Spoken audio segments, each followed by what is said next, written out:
ќе дава специализирани услуги за сите жени кои ќе бидат наши кориснички. Ние сме тука да ги поддржиме и да ги охрабриме тие да стават крај на тоа што трпеа досега.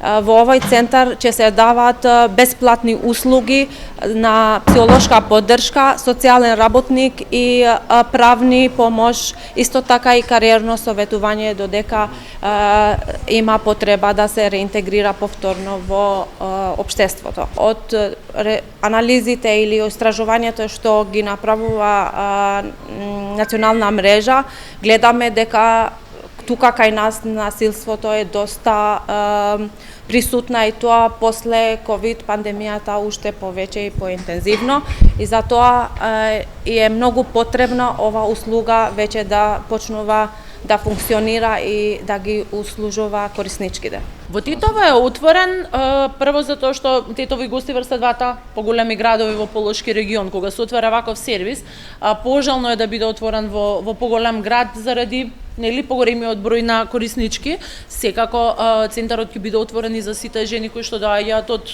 околните општини, руралните општини, па и Гостивар.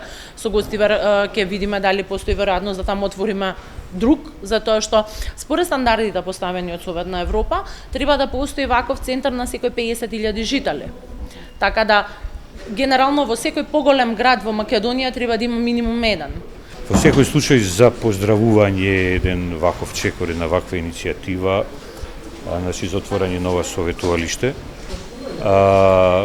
Очигледно дека секој ден се повеќе и повеќе се соочуваме со еден ваков проблем, на кој институционално и не само институционално, туку со поддршка на локална самоуправа, невладини организации, граѓани и било што друго, да се најде некој начин и на сите тие, да речеме, жртви на семејно насилство, да им се помогне на некој начин.